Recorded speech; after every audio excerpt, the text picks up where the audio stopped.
No final, às 10, depois então da apresentação das experiências, às 10 inscrições, a gente abre para que fale. Se tivermos tempo, a gente abre para mais. E o padre, então, finaliza, né, padre? Pode ser assim? O senhor finaliza até 12h30 o nosso horário. Ficamos combinados? Deu para entender a dinâmica? Então, tá bom. Então, com o senhor a palavra. Pode ficar à vontade, tá? Muito obrigado. Vou ficar aqui à frente, fica mais fácil. Bom dia. Como estão? Que bom. Obrigado por me convidar, é uma honra. Eu tinha ouvido falar muito desse fórum. Estou muito contente em estar aqui, sentir esse clima gostoso de gente com quem a gente se reconhece. Agradeço muito ao Padre Geraldo pela acolhida, a Flávia que mediou, seu Policarpo que veio me buscar com a sua esposa Dona Olímpia. Enfim, estou aqui para tentar ajudar e vamos nos ajudar um pouco com essas imagens, mas elas não são essenciais, né? Só ajudam a segurar alguma ideia. Vou falar por uma hora, se me ajuda, né, se eu estiver estourando. E o que a gente vai comentar? Espero que seja algo que interesse, que toque, sobretudo na realidade de vocês, e que nos dê a força para atravessar um momento bem difícil em que estamos, né? E depois fica aberto esse diálogo, como você dizia, a partir das experiências. Bonito isso, né? Não é só teoria. Escutar as experiências concretas de vocês vai dar a linha. A gente vai fazer esse percurso. Queria brevemente recordar qual é a missão da igreja. E depois dizer o que tem a ver a ecologia integral com a missão da igreja. Depois veremos que esta ecologia integral tem que dar respostas a urgências urgentíssimas do tempo de hoje. E depois vamos ver quais são as causas dessas urgências. Por quê? O que é que está criando esse colapso em que estamos? E depois vamos falar dos mártires. Bonito que eles já entraram abrindo a nossa oração, estão aqui plantados como sementes junto conosco. E finalmente veremos algumas pistas de ação coletiva. É isso que vamos ver se conseguimos durante essa hora, né? Se demorar muito, vocês começam a fazer alguns gestos que eu vou acelerar. Então, sobre a missão da igreja, duas coisas primeiramente.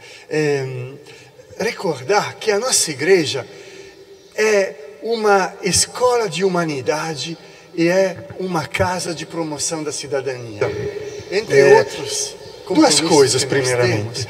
Nós temos que dar o testemunho do que significa ser humano, ser gente. Quem vem fazer parte da nossa igreja tem que se sentir pessoa acolhida, valorizada, identificada. Tem que sentir que a vida faz sentido, tem que encontrar esperança. Então a nossa igreja tem que ser uma escola de humanidade. Acima de tudo, ainda antes de falar de Deus, porque senão falaríamos de um Deus distante demais, abstrato, às vezes até desumano. E para isso somos também escola de cidadania, porque nenhum humano vive sozinho. Todas e todos estamos entrelaçados, construímos um projeto comum.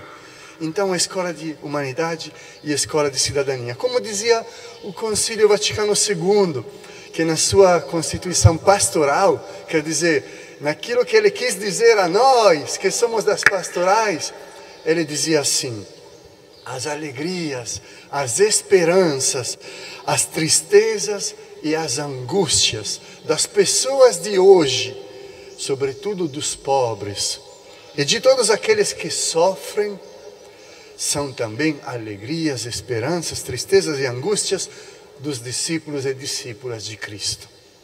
E não há nenhuma realidade verdadeiramente humana que não encontra eco no coração da igreja.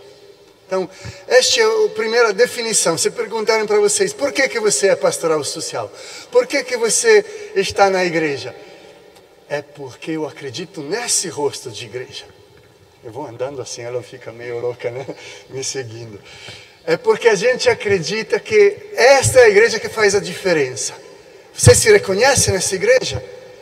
Esse é o rosto da nossa igreja? É isso que a gente quer ser. Mesmo se estamos ainda distante, mas é nessa direção que queremos caminhar. Agora, esta igreja escolheu depois um tema especial, que é o tema da ecologia integral. O Papa Francisco foi sábio ao escolher a ecologia integral, porque ela dá uma unidade ao nosso ser igreja. Ela é uma convergência de muitos processos. Na Laudato Si, o Papa Francisco diz que a ecologia integral é a maneira da gente viver a mensagem cristã dentro da economia, da política, do jeito de organizar a sociedade, da cultura e também de nossos estilos de vida, da maneira como a gente vive no dia a dia, pessoal e comunitariamente.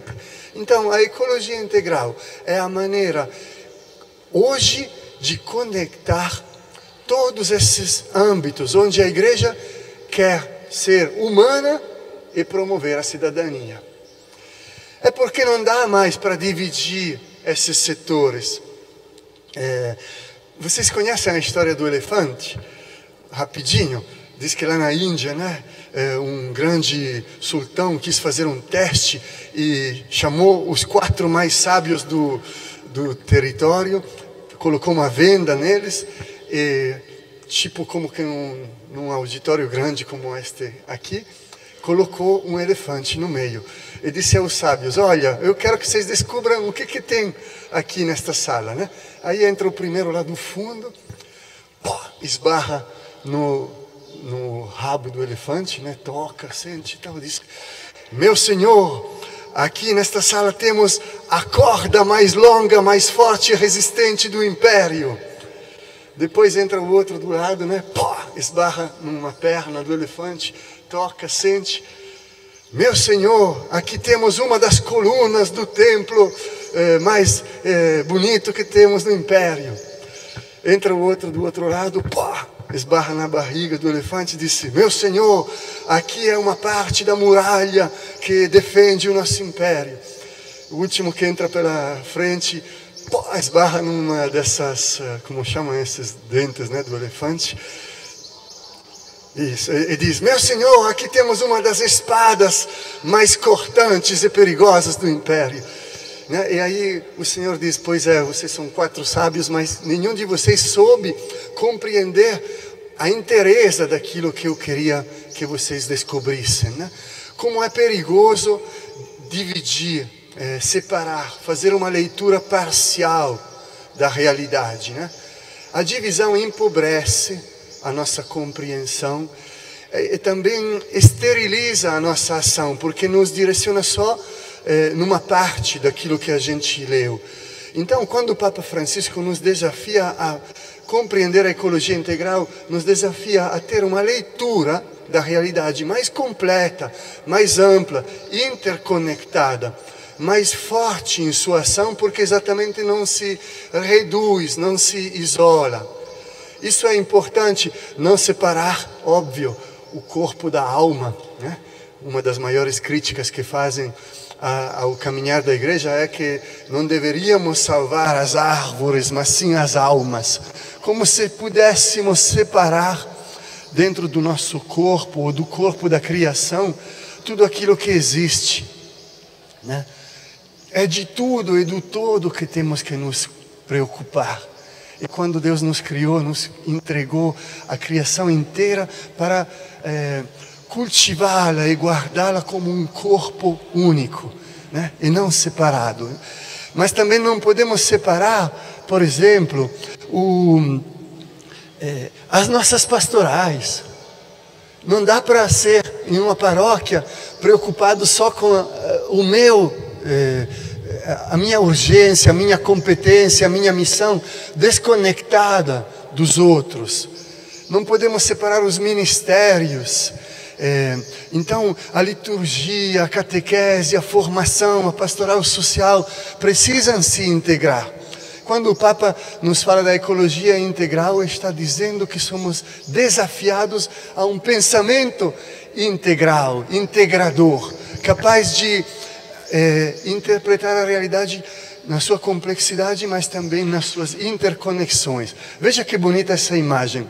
Tem pouca luz, quer dizer, tem muita luz, então talvez fica um pouco ruim, mas são duas imagens de tecido. Eu vou ter que passar na tua frente em algum momento, desculpa. Talvez se tu ficar desse outro lado, fica melhor, desculpa. Veja que bonito, uma mulher e um homem tecendo. A imagem do tecido, né? Como a ideia de fios que se entrelaçam e que quando se conectam, criam a estrutura da realidade. Uma mulher que tece a criação, imagem de Deus. Um homem aqui, depois com calma podem ver melhor, que também vai tecendo. Temos também uma outra imagem bonita de tecido, que é a teia de povos e comunidades tradicionais. Existem muitos territórios, eu trago a experiência do Maranhão, onde os povos indígenas, quilombolas, pescadores, as comunidades camponesas, compreenderam que precisa se unir para enfrentar desafios que são comuns, como o desafio do território, do acesso à água, do direito a uma economia local. Compreendem? Quando a gente começa a se entrelaçar, a se compreender como um corpo único, a entender que o meu desafio não pode se separar do teu, estamos vivendo a ecologia integral. Porque estamos assumindo esse compromisso de unidade. Lá no Maranhão acontece assim: se uma comunidade indígena é atacada, os quilombolas, os pescadores se unem e vão lá para ocupar junto o território e dizer: esse é um direito de todas e todos nós, né? Nem sempre funciona perfeitamente, mas o princípio é este, né? E este deve ser o nosso princípio também de ser igreja. Então já vimos, igreja é escola de humanidade, escola de cidadania, uma escola onde a gente aprende a unir, a integrar os nossos processos, onde nos desafiamos. Percebe que tem muito a ver também com essa outra palavra que está na moda agora, da sinodalidade, de fazer em conjunto, né? Nós, pastorais sociais, temos uma experiência de sinodalidade ancestral que podemos ensinar para muita gente, que temos que renovar aqui hoje. Dito isso sobre a igreja e a ecologia integral, queria dizer uma outra coisa. A gente escolhe fazer assim, não só porque esta é a missão que nos deram, não só porque, por definição, a igreja tem que ser assim, mas, sobretudo, porque o mundo está clamando, está buscando esse jeito de ser igreja. Como dizia o evangelho de hoje, se a gente não entrar na realidade com esse compromisso, serão as pedras que vão falar. Cabe a nós assumir o nosso lugar, porque senão a criação inteira vai se mexer em lugar da gente. E quais são as urgências, os desafios principais que nos chamam a entrar em campo com esse jeito de ser igreja? Vejamos rapidamente. Eu vou entrevistar algumas pessoas. A primeira que vou entrevistar é o Papa Francisco. Saudade que temos dele, não é? Então o Papa Francisco usou uma expressão muito forte, que aqui quis representar com algumas imagens que não dá para ver bem, mas que lembram todos aqueles dramas das enchentes no Rio Grande do Sul, ou da seca na Amazônia, ou dos incêndios na Califórnia, ou da devastação do mar nas costas da Espanha. Em todo qualquer canto do planeta estão acontecendo de maneira cada vez mais rápida e mais aproximada eventos extremos, descontrolados. O Papa Francisco chama isso a insurreição do planeta. Olha que expressão interessante. Como dizer, chega, não aguento mais. O planeta está se revoltando, está gritando, dizendo assim não dá mais para continuar. Uma outra pessoa que se posiciona sobre isso é o secretário-geral da ONU. Uma outra pessoa muito digna, Antônio Guterres. A ONU está num momento muito frágil, muito difícil.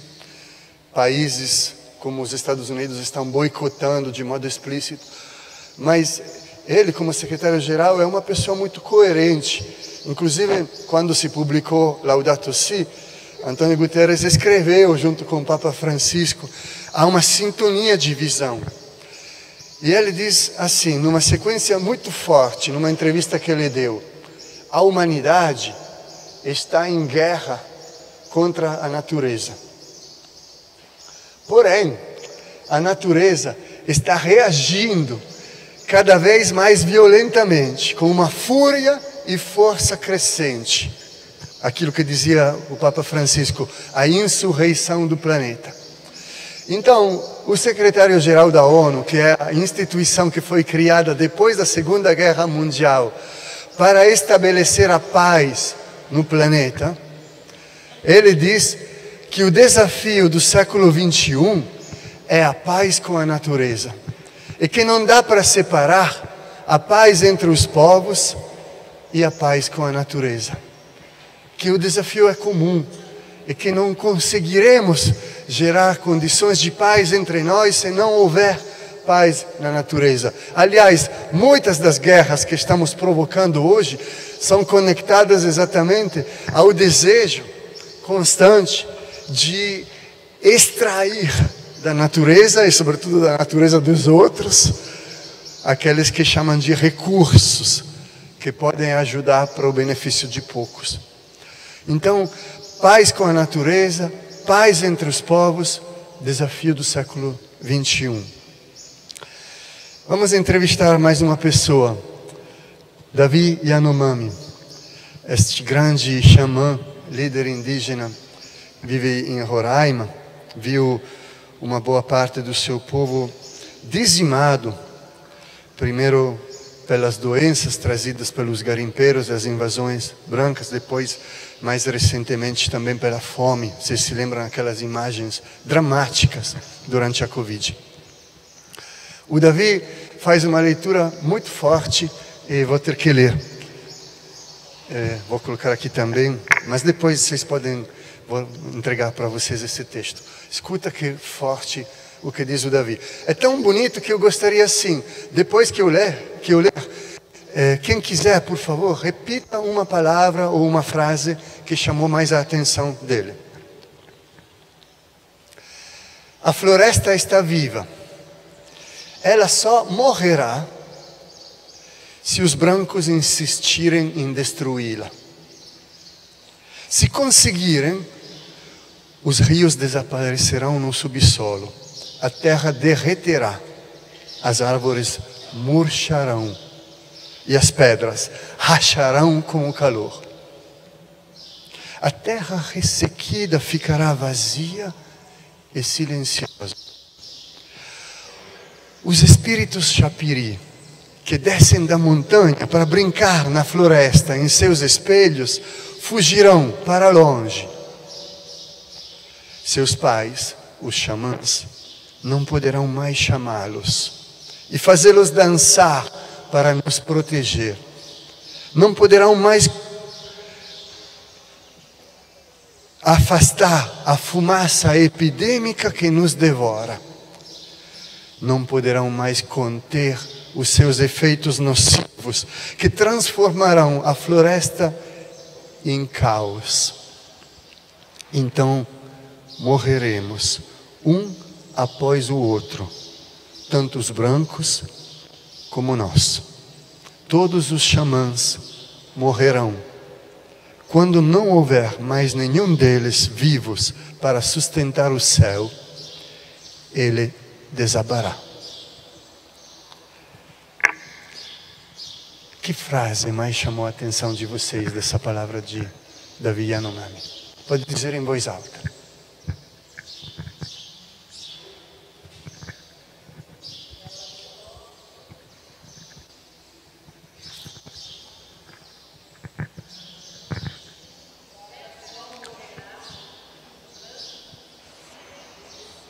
A floresta está viva.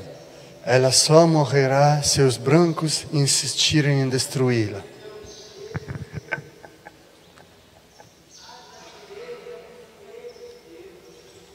Um espelho de Deus.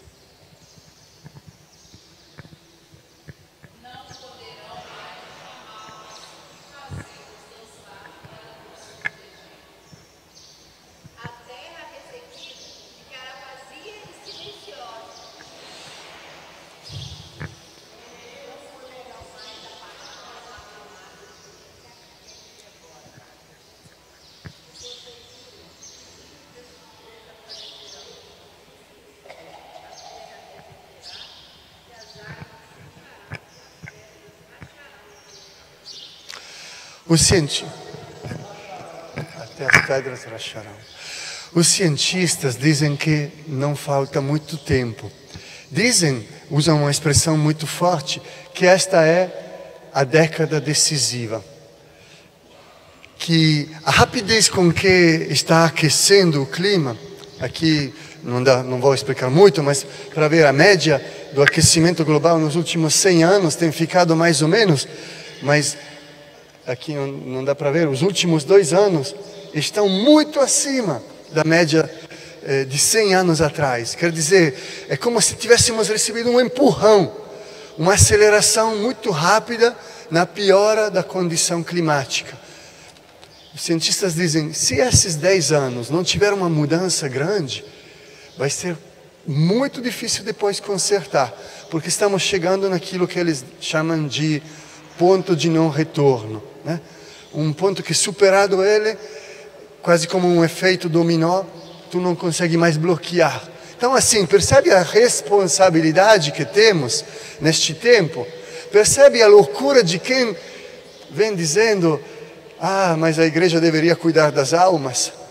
Vamos fazer um trato, pelo menos nestes 10 anos, vamos cuidar também dos corpos, e depois voltaremos a dialogar. Porque senão, nem almas, elas também derreterão.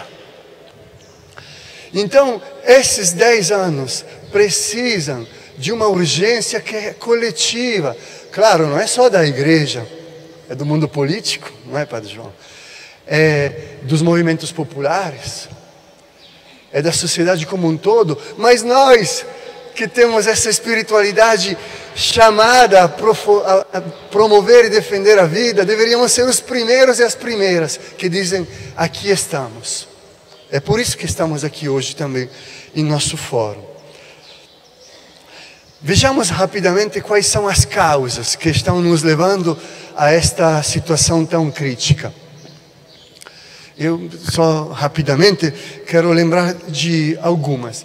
Primeiro, até um tempo atrás, valia essa história, e os poderosos e os mais ricos no mundo diziam, olha, o modelo é o seguinte, vamos crescer de maneira que um pouco do nosso crescimento possa ser distribuído também a quem não tem. Um pouco aquela espiritualidade das migalhas, né? No Evangelho também tem isso. Sim, Senhor, mas também nós, os pequeninos, podemos nos alimentar da migalha que cai da mesa de vocês ricos. Essa espiritualidade das migalhas, da repartição do bolo, deixa que nós nos engrossemos e aí sim, na medida em que crescermos, vamos conseguir nos lembrar também dos pequenos e dar um pouquinho para eles também. Isso não funcionou, era uma mentira, e hoje menos ainda vai funcionar, porque hoje até os grandes se deram conta que estamos chegando no limite do clima, no limite dos bens comuns, no limite da exploração. E sempre quando chega-se ao limite, aumenta o medo e a violência. Vê também nos animais, quando eles são recuados e se encontram com as costas na parede, a reação geralmente que eles têm é a reação de ataque, de violência, né? Instintivamente é o último dos movimentos que acontece. E é o movimento que hoje está mais habitando nossa sociedade. o medo e a violência como percepção que estamos no limite. E no limite, a frase que os grandes e os poderosos começam a defender e afirmar é: não tem mais mundo para todo mundo. Antes era assim, deixa que a gente cresça e vamos cuidar de todos, também dos pequenos. Mas pouco a pouco, nessa percepção do limite, se legitima o direito de dizer: olha, não dá mais para todos. É necessário separar, distinguir, decidir quem vale, quem merece e quem precisa ser descartado. E assim, nesse limite,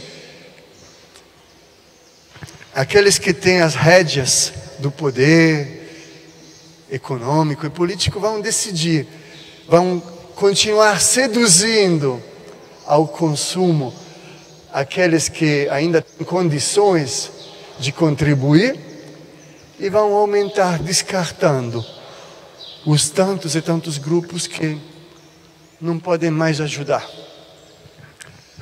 Quando se chega no limite, tem duas soluções: ou a guerra contra os pobres, ou a guerra contra o planeta.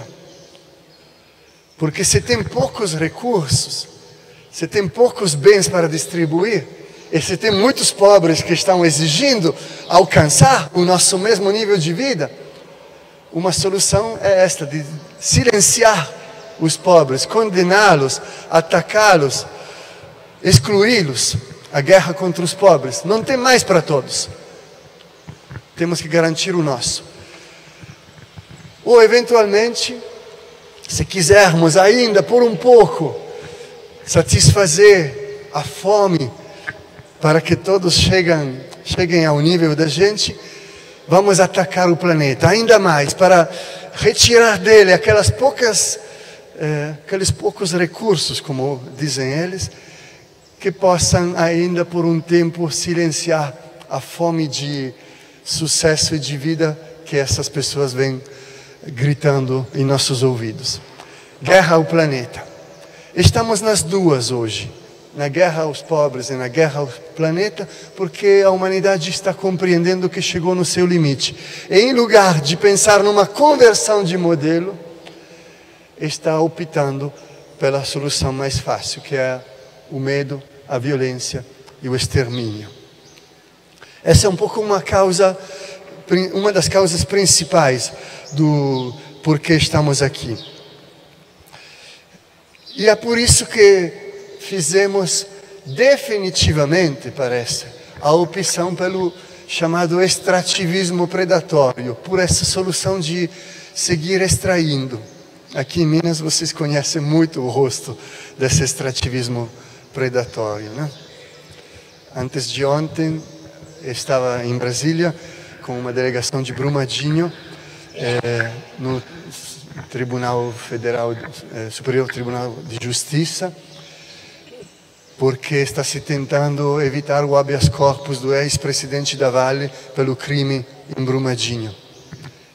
Responsabilizar e lutar contra a impunidade é uma das maneiras para dizer que esse extrativismo não é o futuro que queremos, e que queremos que barrar, e que queremos bloquear, e que nós temos sim outras respostas que não sejam estas, de só extrair. Por último, uma das causas que a gente ataca é exatamente que esse extrativismo, para se sustentar, precisa ainda se afirmar como colonial, militar e racista. Quer dizer, percebe como as coisas também se conectam? Este tipo de economia, que é uma economia que está dizendo que não tem mais mundo para todo mundo, precisa do poder militar e precisa do ideário racista para justificar a exclusão, a condenação, pisar e descartar quem não nos interessa. Esse é um pouco o contexto em que estamos. Mas não é um contexto que nos tira a esperança. E por que ele não nos tira a esperança? porque ainda tem muita gente que acredita no dom da vida. Quando entramos com as imagens dos mártires, nos agarramos a uma memória que para nós é o ponto mais profundo de nossa esperança. Tem aquele canto, vocês conhecem? Repete comigo. Vidas pela vida, vida. Vai repetindo. Então eu canto, vocês repetem, né? Vidas pela vida, vidas pelo reino, vidas pelo reino, todas as nossas vidas, como a vida dele, como as suas vidas, do mártir Jesus.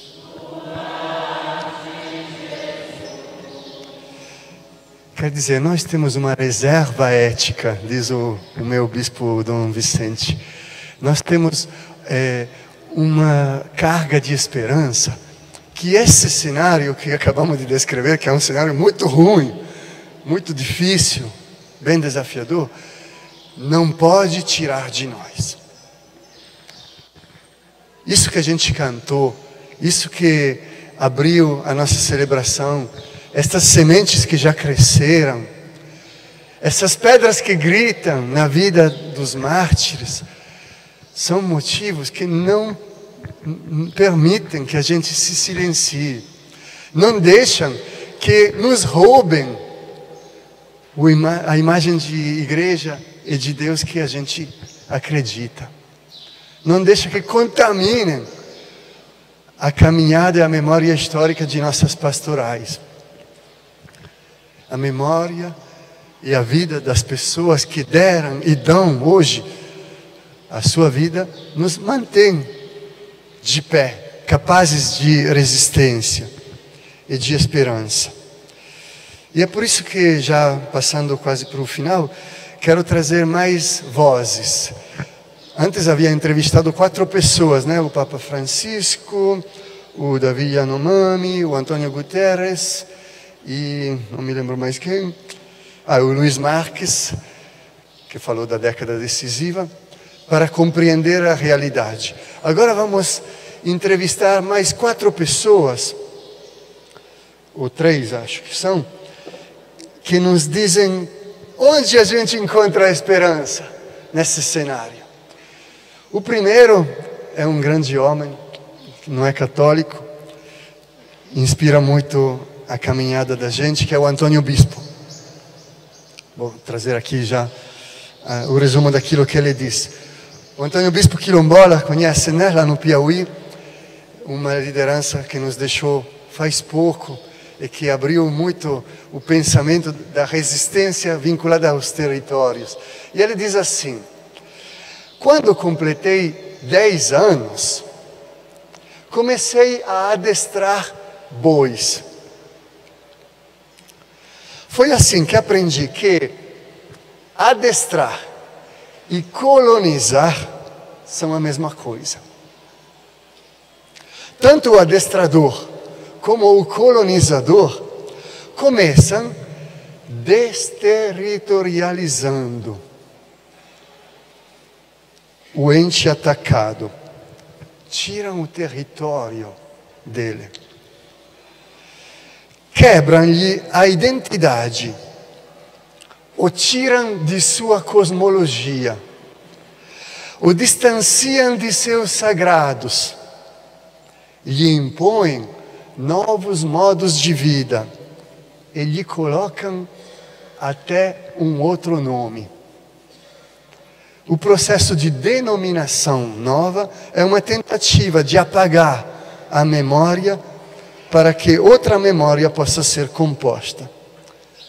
Olha como é sábio o Antônio Bispo. Diz que a nossa esperança vem dos territórios, vem da memória, vem da cosmologia que a gente construiu ao longo de tanto tempo. E diz que quem nos coloniza sabe que ainda mais que arrancar de nós nossas riquezas, a maneira mais profunda para nos enfraquecer é arrancar a nossa espiritualidade. Entende então onde a gente tem que se agarrar? Qual é a força que não podemos nunca perder? Porque é ela que nos sustenta. Esta é a esperança que nos dá Antônio Bispo, mesmo denunciando a violência que estão fazendo contra o seu povo quilombola. Uma outra figura de esperança que trago é o nosso grande padroeiro São Francisco de Assis, assim como o outro Francisco leu ele na Laudato Si e na Laudate Deum. Papa Francisco, citando o Francisco de Assis e atualizando a sua espiritualidade, diz duas coisas muito bonitas, que também contribuem à nossa esperança. A primeira, que todas as criaturas estão unidas por laços invisíveis. Quer dizer, nesta resistência que estamos tentando manter viva, apesar do ataque que nos desfia, o Sínodo da Amazônia dizia que o pecado ecológico é desfiar a teia de relações. São Francisco diz que esta teia invisível existiu desde sempre e que o motivo para a gente resistir é reconhecê-la. Porque quando a gente a defende, a tece, vai compondo e recriando os nós para que ela não se quebre, a gente fortalece vínculos de união. O Papa Francisco chama isso de comunhão sublime, respeito sagrado, amoroso e humilde. Veja que bonito. Nós somos pessoas chamadas a tornar visível a comunhão sublime, o respeito sagrado e humilde que existe nesse entrelaçamento entre todas as criaturas. Veja que missão bonita para as nossas pastorais e para a igreja. E uma outra palavra de esperança que nos dá São Francisco, na Laudate Deum, é que o ressuscitado envolve as criaturas misteriosamente e as guia rumo a um caminho de plenitude. Quer dizer, essa interconexão entre todas as criaturas não é só um dado natural, que uma precisa da outra para sobreviver nessa cadeia de equilíbrio harmônico da natureza, mas é uma presença divina. Nessa conexão entre todas as criaturas está presente o Espírito de Jesus ressuscitado. E na medida em que a gente vai crescendo, vai favorecendo esta conexão, a gente está tornando a ressurreição de Cristo mais presente no mundo. Quando desfiamos a relação entre criaturas, aumentamos sinais de morte de Deus. Quando favorecemos esta conexão, evidenciamos a ressurreição de Cristo presente entre nós. Veja que bonito isso, é uma maneira de pensar a ressurreição muito mais encarnada ainda, presente, como o Espírito. A gente celebra isso todo dia na missa ou nas celebrações, quando eu digo, o Senhor esteja convosco, e vocês respondem, mas esse meio de nós não é só no meio de eu e você, mas é no meio dessa teia de relações entre todas as criaturas. Ele ressuscitado habita, inspira, protege, defende, suplica, para que essa teia de criaturas não se desfaça. Porque ela é a expressão mais sublime da sua vida ressuscitada entre nós. Veja que bonito isso. Isso nos dá um horizonte, uma missão, uma identidade também missionária. E por último, o Papa Francisco, que ele nos diz 3 coisas para terminar. Primeiro, em seus textos, Francisco diz também que é essencial defender os territórios. Ele tem isso bem claro em diversas publicações, desde o Sínodo da Amazônia e depois também em atualizações de seus textos. O último, sobre a crise climática. Em outras palavras, ele diz que a resposta à crise do clima vem na defesa dos territórios. Então você, quilombola, indígena, camponês, você pastoral que defende os territórios, você que se empenha num conselho municipal ou estadual ou numa política para defender o direito à terra, você está defendendo o clima e a biodiversidade do mundo. A defesa do território é essencial, é o ponto-chave. Uma segunda coisa que o Papa diz, dialogando até com Antônio Bispo, é que essa defesa acontece se a gente sabe se conectar. Conectar é um verbo profundamente espiritual. Toda vez que a gente reza, a gente se conecta com Deus entre nós e se conecta também com nossas ancestralidades e futuro. Então, conectar-se com os ancestrais é essencial. E, por último, está faltando pouco tempo, mas vou ficar dentro do tempo, Francisco nos diz que temos que acreditar nos pequenos. Eu queria ler uma frase aqui desse discurso que é impressionante. Sem querer fazer propaganda, mas eu trouxe depois os livrinhos dos diálogos, são os diálogos de Papa Francisco com os movimentos populares. Ele se encontrou 4 vezes com os movimentos populares e 4 vezes fez discursos muito luminosos. Eles estão lá naquela mesa, se depois quiserem comprar, eu trouxe a coleção inteira, R$15 só. 4 livros, R$15, compensa. Mas fora de brincadeira, vale a pena mesmo.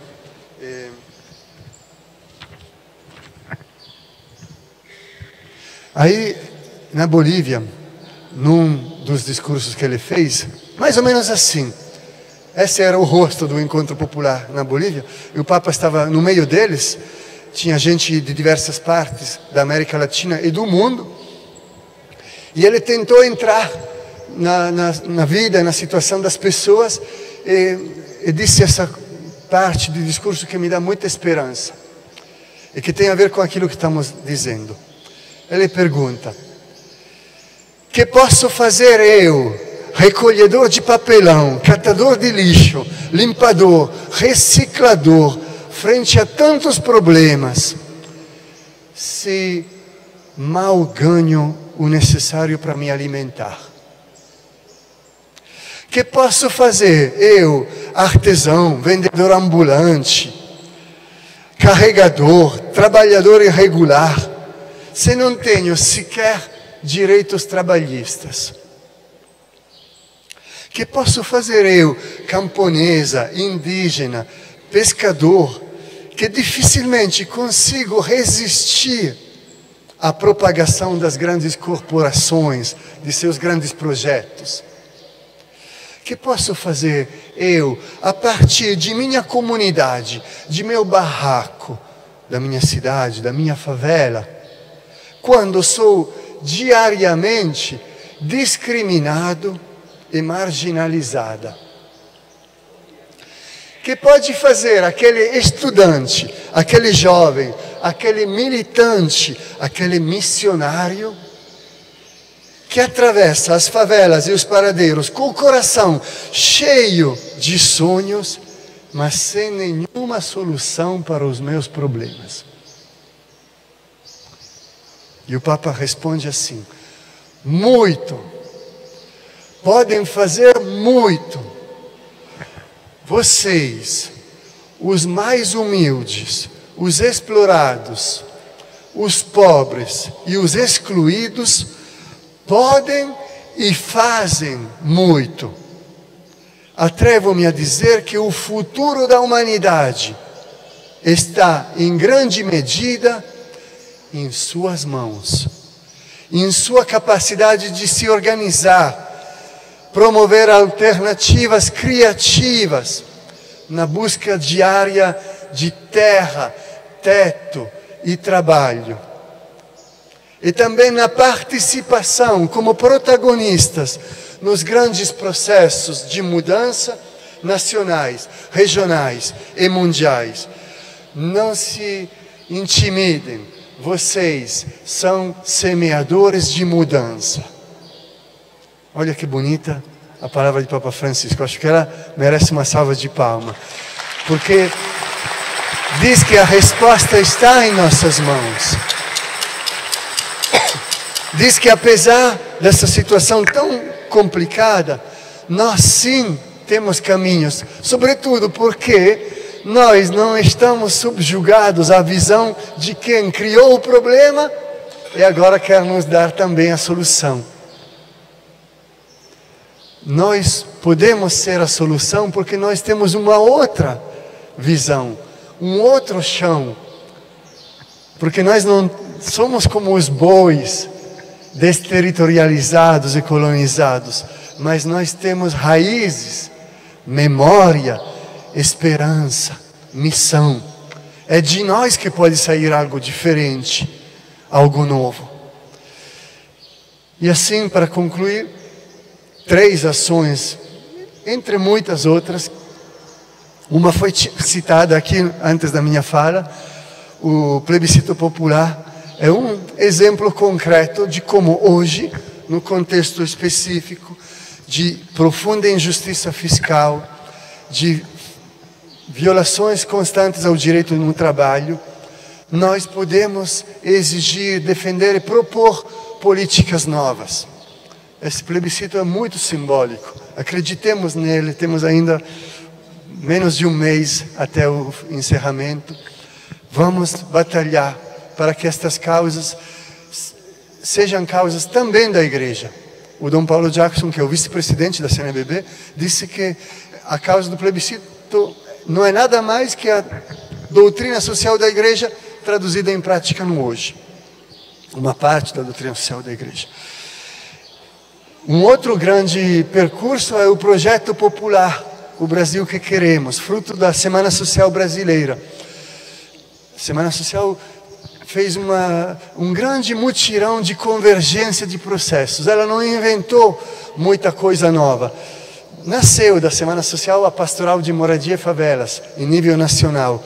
É uma criatura nova que estamos cuidando com muito carinho e que está se fortalecendo muito, inclusive em vista da campanha da fraternidade do próximo ano. Mas, em geral, a Semana Social não inventou coisas novas, só tentou mostrar que elas precisam se conectar, que nossas ações precisam se manterem unidas numa estratégia comum. Mostrar que em tempos em que é tão difícil traçar um projeto popular, nós estamos tentando desenhar algo. E que a igreja pode ser um espaço onde esse algo cresce. Então o projeto popular ainda segue sendo um chamado de convergência, inclusive entre pastorais e movimentos populares, que às vezes conseguem caminhar juntos, às vezes menos. E por último, este outro movimento que faz mais de ano que está animando a nossa igreja em várias partes do Brasil e da América Latina, que é o processo rumo à COP30. Tem tido muitas iniciativas, agora não temos tempo de falar, mas queria muito recomendar que fiquem conectadas e conectados a esse processo, porque é uma maneira de mostrar como a igreja tem algo a dizer sobre a questão climática, sobre a biodiversidade, sobre o compromisso social e ambiental, e está dizendo e está fazendo. Este site, Igreja Rumo à COP30, escolheram um nome bem longo, né?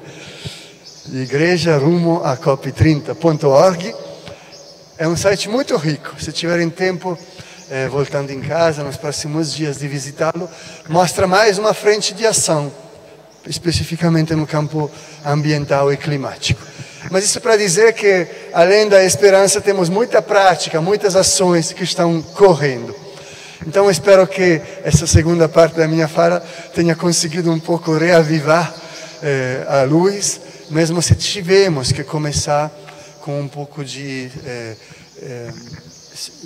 com um clima mais complicado e desanimador, que é o clima da realidade de hoje. Desafios grandes, mas muita força, muita memória, muita esperança em nossa caminhada. Obrigado, vamos escutar agora as experiências e depois vamos dialogar e refletir juntos.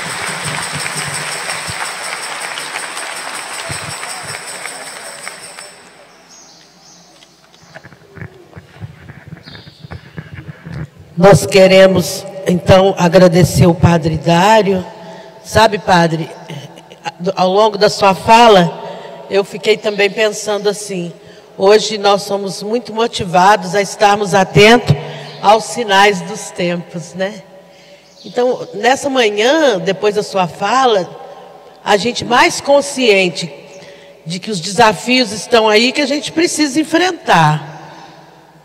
Desafios, às vezes, até assustadores, né? Mas, ao mesmo tempo, uma fala de muita esperança, né? Que você vem trazer para a gente também. Não nos tira da realidade, mas, ao mesmo tempo, coloca os nossos pés no chão. A esperança. Eu fiquei pensando numa frase muito importante e que ajudou muito a motivar este fórum social, o Fórum Social na Arquidiocese de Mariana, que é uma fala de Dom Luciano, que eu acredito que todos nós lembramos, né? Quando você fala, que posso fazer eu? Eu fiquei lembrando na fala de Dom Luciano, em que posso ajudar? Tão marcada aqui na nossa Arquidiocese, né? Acredito que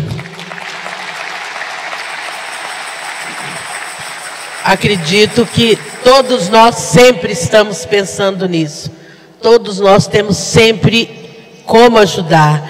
E o fórum é também uma oportunidade para a gente refletir sobre essa forma de ajuda que a gente pode dar lá naquela nossa comunidade, lá no interior, porque Minas Gerais é assim, né? Formada de muitas cidades e muitas comunidades pequeninas, mas que precisam muito do nosso trabalho. Então, muito obrigada por nos despertar nessa manhã. Eu queria, então, convidar todos, mesmo sentados, que a gente pegue o nosso livro e na página 4, acredito que tenha a oração do fórum. É como se fosse uma resposta a toda essa fala que o Padre Dário vem trazer para a gente. Que nós pudéssemos rezar juntos. Podem ficar sentados.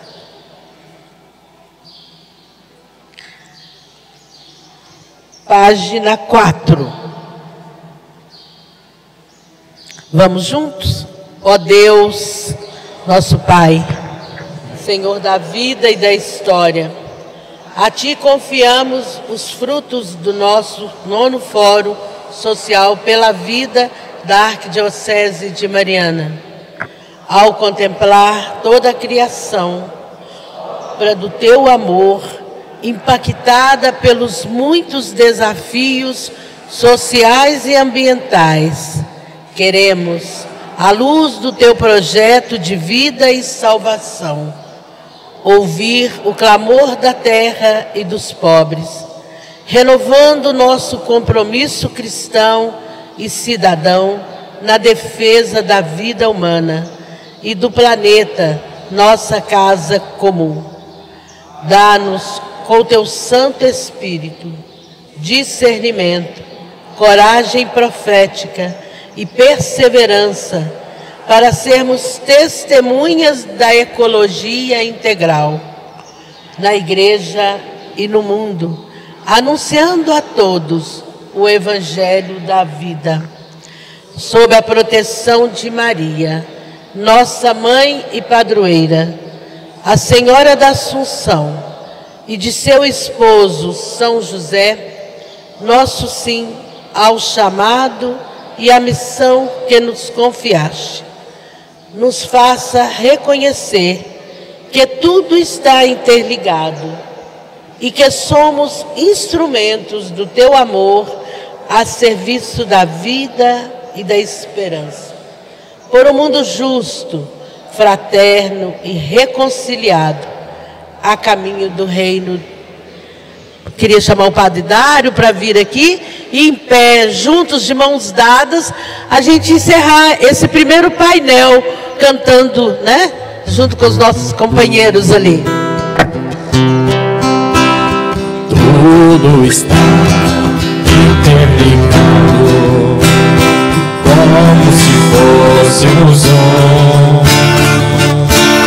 Tudo está interligado nesta casa comum. Tudo está interligado, como se fôssemos um.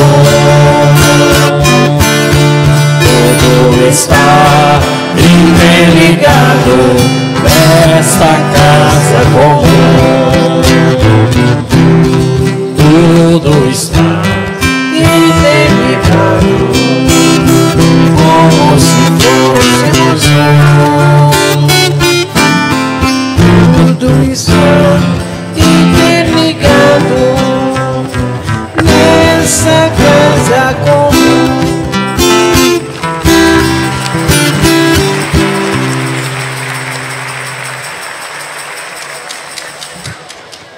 Então, agora, vamos sentar um pouquinho?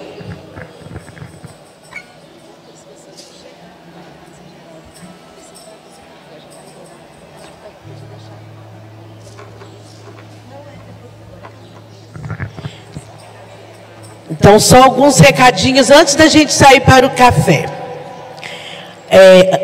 Primeiro, as inscrições, as camisas do Fórum Social já vão ser entregues agora na hora do café. Mas para quem encomendou, tá certo? Depois que entregar para quem está aqui, quem encomendou, aí abre-se para a venda. E aí a venda, lá atrás com a Silene, ali atrás estão as camisas, ela vai entregar, depois abre a venda, e aí eu vou deixar aqui o papel com as camisas, com as inscrições e a chave do Pix, né, do celular aí para o pagamento. Quero lembrar a dinâmica, agora até 10h25, nós vamos, são 10 horas e 1 minuto, às 10h25 nós retornamos aqui para o segundo momento, que é a apresentação das experiências. É muito importante a gente estar aqui para ver o que nossos companheiros estão fazendo aí. Logo em seguida, a gente abre para a fila do povo. Não temos ninguém ainda que colocou aqui o crachá para alguma pergunta, alguma observação, alguma colocação da fala. Outro aviso: não lavar os pratos, canecas nos bebedouros. Não dá, né? Nosso cafezinho, a nossa caneca está aí, a gente vai tomar. Então, mas a gente não vai lavar no bebedouro.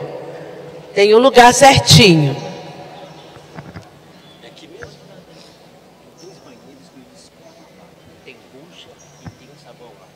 Então eu vou passar aqui para o colega, ele vai falar onde a gente vai lavar. Bom dia. Com relação aos talheres, pratos aí, nós deixamos 2 banheiros lá, com bucha, sabão, para que vocês lavem lá, tá? Na cozinha não será mais possível lavar, ok? Obrigado. E onde estão os banheiros? Ali, ó. Do lado ali de onde está sendo servido, um pouquinho para trás, vocês vão ver lá. Eu coloquei lá uns avisos, tá bom? Obrigado.